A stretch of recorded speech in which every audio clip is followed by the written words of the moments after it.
Thank you so much. It is a true pleasure to be here.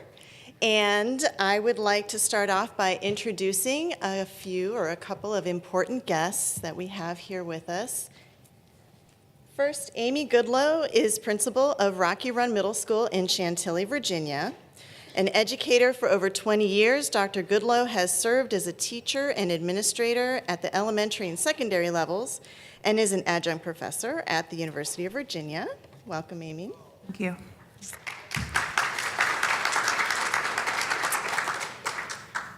Kelly Van Velkenberg is an instructional technology coach in the Educational Services Department at Colton Joint Unified School District in California.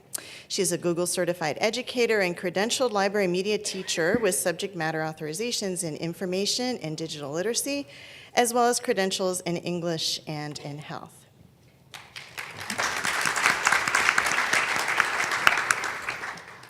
So during the course of this conversation, we will be investigating the broader educational landscape through the lens of different decision makers, administrators who shape the priorities, they tackle the challenges, and they influence the culture of student learning. Really, the most important work and the vision that they have comes down and affects us all in our roles in school libraries. So as school librarians, we really benefit from understanding what their worldview is and really how our roles can create a unique opportunity to partner with them in achieving their goals.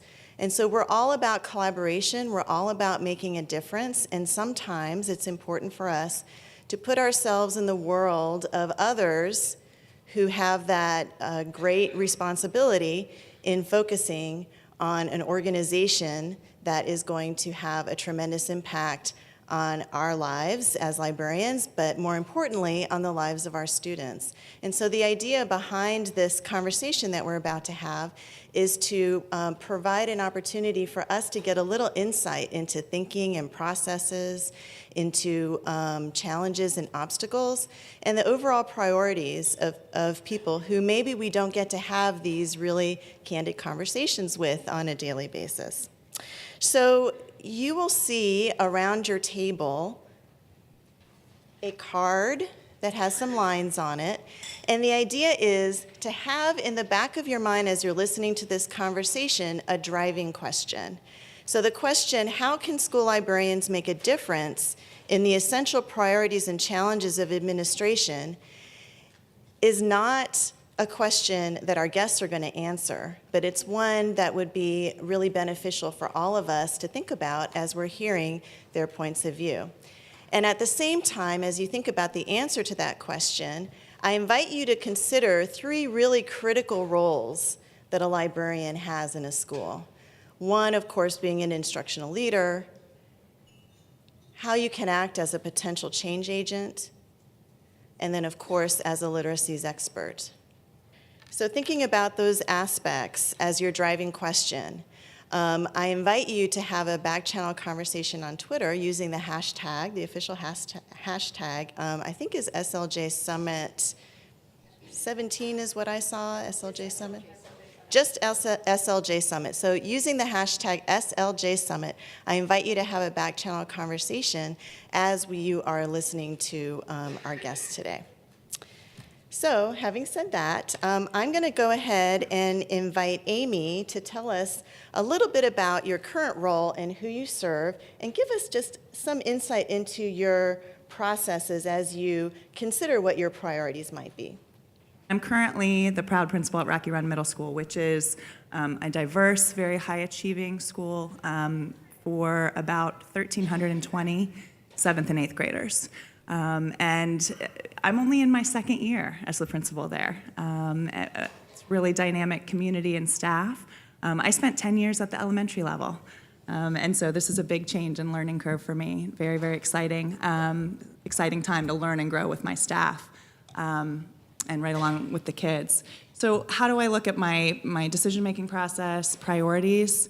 Right now, we're really learning and growing together as a staff, as a new principal and at a level where I feel like I still have a lot to learn, I look around me to the experts. And those are the people day to day, the teachers in front of the students, my librarians, one of whom is here, because they're teaching me about what it means to be a middle school learner and a leader in a middle school. My priorities are very clear, and when I communicate to my staff, when we're making decisions, how is this going to impact the kids? Is this the best thing for kids? Not is it the best thing for us, not is it going to work for teachers, but are we making decisions that fall in line with our core beliefs about teaching and learning, and how is it going to impact the students? So, my focus is always on learning and growth, and that's what, as an administrator, as a teacher, as a librarian, I feel like we need to really, really work on making sure we're communicating that in a unified message to our students and allowing them to focus on the learning and growth. Thanks, Amy. Kelly, tell us a little bit about your role and who you serve and your processes. So my position is called Curriculum Program Specialist, Secondary Technology, Instructional Technology Coach. Wow. It was a place where they put that person who was the librarian in the district, who just kept showing up everywhere. And we rolled out Google, all of these things. It was just, Kelly's there and she's going to mention libraries. So that's my current position. I've been working for the school district for about 17 years, but I started as an instructional assistant and then a library media tech while I worked on my teaching credential so I could teach health, because health and libraries are my passion, and so finding a way to do that. My current role is I work at the district office in the Educational Services Department. I support primarily secondary, middle school and high school, but I also support all of the libraries. And that was my way in. We don't have a district library coordinator. We just got our librarians back. More about that later, but in California, the budget cuts were horrible. Yay. So when I finally got my job as a librarian, I ran one high school and 2 middle schools on the tails of 2 people that thought, this is absolutely crazy, and didn't make it a year. But my goal was, I knew people like you existed, and our district didn't know that. So my goal was to get us fully staffed again with those types of people. I was fortunate. I had a couple great administrators who really believed in what we were doing, and some fantastic library media techs who had never spoken with each other. And I came walking in and said, I have an idea. And that's where it went. My process and my priorities are very similar. It's always about what is best for the students, not for the adults, and what do we need to do to support those fantastic teachers and paraeducators and administrators who are working towards that goal as well. So my process is always looking at that and where is the biggest bang for the buck, so to speak, because we came out of a time, horribly drastic cuts out in our area in California. Thank you. Let's take it a little bit more practical for a moment, and we want to have a little bit of insight into how you go about a process, for example, in making decisions, and how your organization actually works. Like, who do you go to when you need to make decisions, and how do you get the information that you're looking for to help you as you establish your priorities, and then we'll move into your actual priorities. I am not an administrator, so I am not a decision maker, according to my title. I go to our director of secondary curriculum and our superintendent. They have a vision for our school and our district. I start there, and then I reach out to the teachers and the students, and I just take all of that in, and I just try and bring that perspective to them. And I also just keep showing up.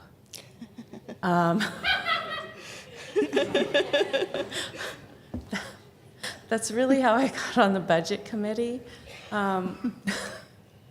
So I feel like we just have to keep being there. So I go to the LCAP budget committee meetings and writing, and I listen to all of the priorities and the stakeholders. And then with my librarian and my teacher ear, then I try and frame everything based on what are their priorities.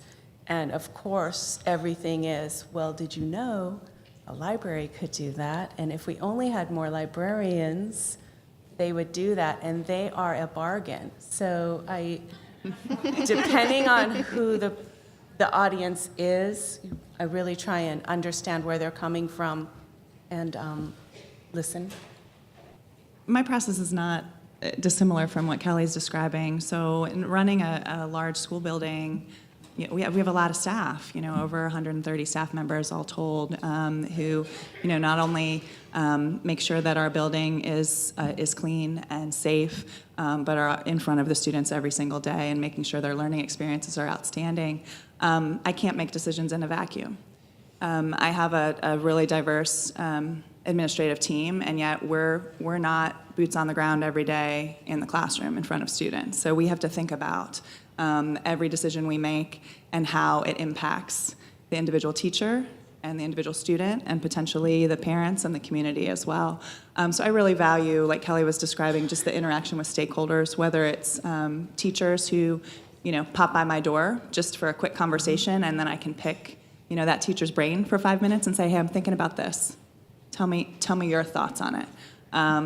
Sometimes I talk to the students about a big decision that's coming down, a program we're going to roll out, an initiative, something we want to try, because their excitement and enthusiasm and their lens usually gives me great insight into how it's going to go over a change. I'm hearing a lot right now about the fact that we dropped 1 minute off our passing time between classes. Students are letting me know about that. Dr. Goodlow, 5 minutes, we have 28 trailers. We're not getting to class on time. All right, tell me about that. What does that look like? What can I do to help you? How can I change it? Little things like that. And sometimes I have a really diverse instructional leadership council that makes up represents all of our disciplines and a variety of views, and just listening, spending a lot of time listening, asking questions, and especially when I hear, well, I really think that should be a top-down decision.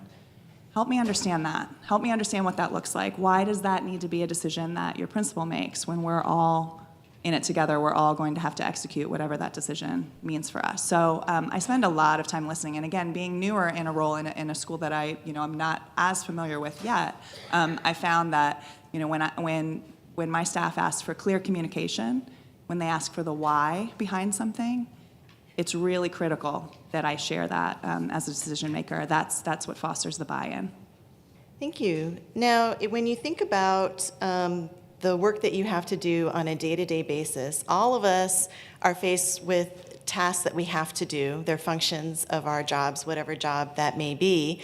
And yet, hopefully, as learners ourselves, we might think about our own goals that are maybe a little more ambitious, that go beyond what we have to do, but more thinking about what what would be our greatest ambition as far as a goal or a priority. So, Amy, if you want to just start, tell us a little bit about your regular priorities, and if you have anything that you think is a specific, kind of aspirational priority for you, share that with us. Sure. Well, every school has priorities. We have goals. We have school improvement plans. For me, it's about the living work and making sure it's not just a document that is, supposed to guide what we do. Having this conversation with our table this morning. I'm energized right now by some of the work we're doing in Fairfax County Public Schools, and I know it's work that's happening all over the U.S. in schools. We're really trying to shift the focus from achievement or very specific student achievement outcomes that are expected to fostering engagement. And a lot of what John was talking about earlier today and what I know you all are talking about is so important to me. How are we making sure that kids are focused on the learning as the outcome and not what the grade looks like or the standardized test score? I feel like we're being empowered as leaders to really explore that. Now, full disclosure, I work in a very high-performing school. And so my school is not under the microscope for accreditation, is not, we're not worrying about very specific pass rates. That's a luxury. And it's also, to me, it's a mandate that we need to be doing more. So how are we making sure that students every day are engaged in the learning? We're undergoing a process in our district and have a really energetic team at our school focused on secondary literacy. And engagement is the foundation of that.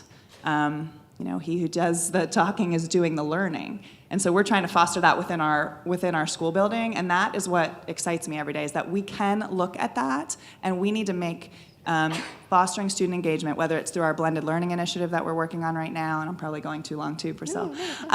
What's at the heart of the learning, and so really engaging our teachers in that work. And I was sharing with my table this morning that I had a conversation, it really wasn't a conversation, it was me speaking I'm reflecting back on it, at our school leaders about our school goals. And engagement is one of the main areas for raising the bar for all of our students, because that's really the foundation of achievement. And I felt like I was looking at a sea of blank faces. And I said, I wanted to just tell them, it doesn't matter what the test score is if the kids aren't learning, and if they can't tell you what they learned through the process. Thank you. But they were still focused on, well, we have to hit this pass rate. And my teacher evaluation is based on student achievement. So what does that look like in a goal, in a smarter goal? So that's the challenge. That's the kind of audacious goal. Let's focus on the learning. Let's focus on the engagement. What can we make happen in classrooms versus what this very narrow outcome is supposed to be? Everything she just said. Yes, exactly. I have a lot of have-tos right now, and I was just speaking with my team. There's 4 of us for 22,000 students and 1,200 teachers. We're supposed to be instructional technology coaches and working on integrating technology and literacy, and we spend a lot of time lately making sure accounts work and the rostering's good. And LTI is doing well, and making sure everyone knows what products and services there are. So those are my have-tos every day, and I love my work, and every chance I get to speak with a teacher or a student or admin is, just one step closer to that final goal. But those are my have-tos. My big goals are that we have students that are engaged, that learning is what counts, and that we continue in our district with this newfound idea that failing forward is okay, that we can innovate, that we aren't stuck so much worrying about, well, what's going to happen on that evaluation? Did they check off all of the boxes? If I just sit here and do everything that I've ever done, and I wrote my lesson plans 27 years ago, so you really don't need to stop by my classroom because everything is great.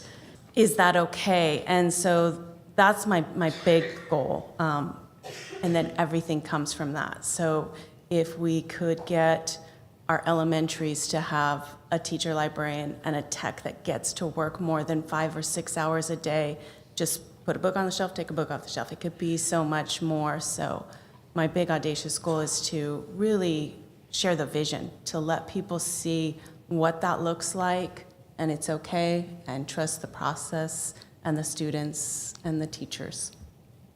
Well, I imagine that both of you have obstacles and challenges that get in the ways of your goals. And Kelly, I'm wondering if you can expand a little bit on that. So what is it that just, kind of gets in the way of you being able to achieve your audacious and aspirational goals? At the surface, you would say budget, but it's my belief that the money is out there. It's just how we choose to spend it. My biggest obstacles, and the biggest obstacles for our district, really are that lack of vision, and it's not quite the right way to say it because they want these things to happen, but I don't think they know what it looks like. So one of the reasons I'm so honored and inspired to be here is the model that so many of you have out here is what I'm trying to let everyone see. We have people at the district level who are librarians. We have administrators here who think that they should partner with librarians. There's teacher librarians in elementary school. So I think all of those things go towards the goal. So I think biggest obstacle really is not knowing what it looks like. Another obstacle is there are sub-pockets where subpar performance is tolerated by staff, and it's expected and accepted by some of our teachers and staff of our students. It's okay. You know, they can't do as much, and I think that they can. So those are the biggest obstacles. And of course, time. There's just not enough of that. Amy, do you have anything to add? Sure. I can certainly echo the time and competing priorities, you know, not being able to give the full attention to something or not feeling like you can give the full attention because you have the to-dos or the task list and you have to knock it out and meet those deadlines. And so the real priority gets shifted, unfortunately, or gets shortchanged. That's probably the biggest challenge, to stay focused on what the main priority is. And so if that's the engagement and the learning, how are we making sure that we're steering the ship in that direction? I have found, and I've worked in a series of very high-performing schools, I've found that that is the biggest obstacle, because I would argue, and this is no slight on our teachers, because we have outstanding teachers, but when you said the 27 years of lesson plans, it resonated with me. Would you get the same result if anyone was teaching that curriculum and teaching that class in front of these students? We have students coming to us so ready to learn and ready to innovate and change and direct their learning and personalize it. So the 27-year-old lesson plans are not adequate anymore, but they're still getting the same result. So how do you convince someone to change, to shift gears, to look at it differently, to innovate? That's, for me, the biggest obstacle. It happens, it just takes us a while, and to work through the process, like you said, Kelly.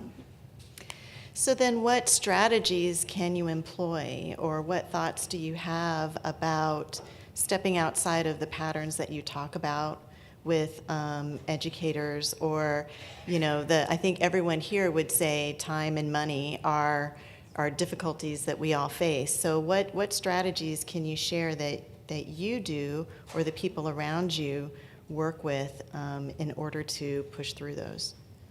A couple of things specifically. I mentioned explaining the why. I find more and more, if you stick with the why and explain the why, people start to hear it, they start to understand it, and then realize why you're moving in that direction. Because oftentimes we kind of skirt over that and just, well, this is what we're supposed to do. And really, I mentioned earlier, really listening, but also celebrating and empowering and supporting the early adopters. And the positive people, the people who want to change and innovate. So we're in the second year of a blended learning initiative. We're a pilot pyramid, actually, K through 12 in FCPS, where every student has their own school-issued laptop last year. And so it has been, the focus is on transforming instruction, not on the device. And we have a very diverse leadership team that is focused on instructional transformation. So it's capitalizing on those folks who are ready to just run with it and celebrate it and highlight them and give them everything they need to be successful. And then what you see, and what we saw very quickly last year, was it spreads like wildfire. The enthusiasm, the excitement, the positive outcomes that they're seeing for students, what kids are talking about in their classroom, the energy that kids bring, to the next class. Oh, did you know that in library, Miss Grover did this, and we're also doing it in social studies with Miss Brown, and that takes over. So not spending a lot of time on the naysayers and the folks who are just not going to jump on board with you, celebrating the people who are ready to run. For me, it's similar because of us being in the educational technology department. We really get to see those early adopters, and we really support them, get them out there. And one thing that I'm able to do, because I'm at all of the sites, is sort of connect people that wouldn't otherwise be connected. So there's no reason this biology teacher at Grand Terrace High School can't speak with the biology teacher at Bloomington High School. They don't have to just live in isolation anymore. So if I see something great, then I can kind of share that with someone else and facilitate them being able to have a conversation or get together or lesson plan or have a collaboration day or follow each other on Twitter. Whatever it is, I have the ability now to find out what's going on that's working really well and hopefully bring those people together.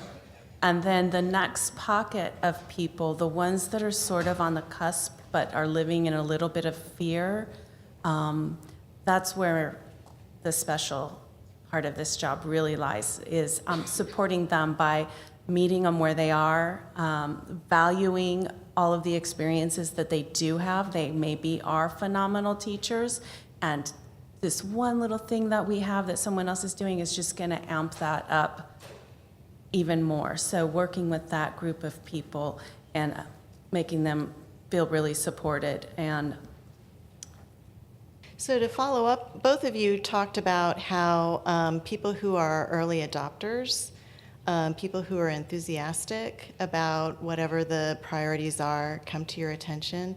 I'm wondering how that happens. How do you identify those people? And when you talk about putting a spotlight on them or supporting them, can you just give us one more level of detail, even an example if you happen to have one? I know we didn't talk about this ahead of time, but I think that's something that some of the librarians might be interested in knowing.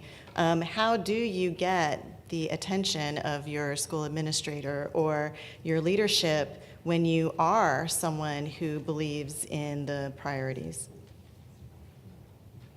Sorry, just had a thought. Well, I have found those folks are not shy. Right. They're the ones who are immediate when you hear about a new initiative. When we were told we were the first pyramid to go one-to-one and going to focus on this instructional transformation, we had people who were really nervous about it and scared, but we had people who were lining up saying, "I want in. How am I going to do this? What can I do? I'm already doing some of this. How can I share it?" So, making myself available to those people to say, okay, let's pull you in. And then again, it kind of goes back to listening and making sure their voices are in the room. The more brains in the room, the better decisions we're going to make. So looking for those people. And then to piggyback on what Kelly said, looking for the people who are the want-tos. They want to try it, but they just need that little bit of support or a resource, and connecting them with a colleague or connecting them with a resource in another building that gets them there. So just being really open to, and I'm someone who is very comfortable with fostering autonomy and risk-taking. So if a teacher comes to me and says, "I would really like to try this, and here's why it's going to be good for kids, what do you think?" I'm going to say yes. And that's what gets us moving. well, it's administrators like you that make it happen, because fostering that culture of it's okay to try, it's okay if you fail. And I've always found that one of the most important things I can tell the teachers that are like, "Oh, I don't want to try that in front of my kids," ask the kids. "We're going to try this today. It might blow up, might be great. Tell me what you think." And the kids are almost always on board with that. And as teachers, a lot of people are afraid to ask the kids, "What do you think? What do you want?" So that wasn't really the question, but I thought that was really important. And identifying the early adopters. They're the ones that are trying things out anyway. Apps that weren't vetted, they're trying them out. I want my kids to sit on exercise balls. It's not quite approved yet. And then we ended up going there anyway. So the early adopters, they pop out all over the place. And one of the things I feel fortunate about is that my partner and I, we get to see them quicker and identify them. We have a district technology team called the Forward Strategy Group. And it really started because there were some of us that, I was back in the classroom, and it even started when I was in the library media tech, that were just kind of always bugging the IT director. Our students need email. So this is in 2007, 2008. And he'd say, okay, so he'd try a few things. And we would just keep on, we really need email. We really need this. I need to have Facebook open for teachers. All of these things. And so he said, I'm just going to get some of you together. We're ready. We picked out an email solution, led us to become a Google Apps for Education district. From that, we needed to pick a learning management system. So then we got Haiku Power School. And it grew from there. So it was those early adopters sort of got together, and we just hosted, we call it FSG Forward Strategy Group, district leadership group this past week with 60 people from across the district, all teaching each other things, vetting apps, trying things. It's full of librarians, administrators, instructional assistants, teachers, and some students. So the early adopters, they really pop out, and I think just giving them that platform and showing them off, and then inviting those others to sort of join, and they leave with a few ahas. Thank you. So when we think about the idea of literacies in a very broad sense, so not just talking about traditional reading and writing as a literacy, but also everything that you can, that our librarians work hard to help support our students in exploring cultural literacy, digital literacy, everything. When students today have to be literate on so many different levels, what is your view on the best way to prepare students for their future as it relates to these different literacies? And if you had, say, like a wish list of actions that anyone in your school, or including librarians, might be able to do to support that in their learning and in their engagement, what might that be? We were just having a little bit of table talk this morning about how the expectations for students are so different. We don't want students to be taking in information, regurgitating it, and then walking away. We want them to be truly learning and applying, and then translating it to, well, you know, our goal really is, you know, do we want them to learn science concepts? No, we want them to want to be a scientist, right? So, you know, it's facilitating those types of learning opportunities, which is challenging. It's allowing teachers to be comfortable letting go of control a little bit and having the students guide the learning. I think that's probably the biggest transformation that we're starting to see in our school with the devices in the students' hands, is they're guiding the learning. So how are we keeping up with them? How are we listening to them to say, this is how I learn? How do we put them in touch with the right resources and facilitate those conversations? And how do we serve as role models for filtering information, for seeking accurate information? Librarians play a huge part in that, and teachers do too. So I don't know if this really answers the question, but it's changing the way we are approaching the learning. I think there is a real big fear that technology in every student's hands is going to take away from the art and craft of teaching. Well, absolutely not. You need to have a skilled teacher who can facilitate the learning with the students. I think that's the difference. It's instead of being the keeper of the knowledge and the imparter of the knowledge, it is the facilitation of the learning. And that's the biggest shift right now that I think we're all working together to focus on. And again, I'm just going to come back to, I do, you know, I need a lot of big brains in the room to help make things happen and make change happen, because I don't have the biggest brain. I need everybody else, and that's learning from the staff and the kids to move things forward. I'm hopeful that you've heard a couple of things that can really get the brain moving as far as what is the librarian's role as it relates to working with people like Amy and Kelly in your own districts and in your own environments. I heard a lot of things that resonated with me. Number one is keeping everything focused as what's best for students. That's students and going beyond the learning with engagement seem to be particularly important. Having a vision and understanding the why behind something, and then also being able to articulate it for yourself. And understanding that there's opportunity, perhaps, when you see obstacles, to think about what is the opportunity that the obstacle might present, and what is my role in our, we all have a sphere of influence. We have the things that we can do ourselves, and then we have the people that work with us that we can help influence. And how do we think about those obstacles and move forward?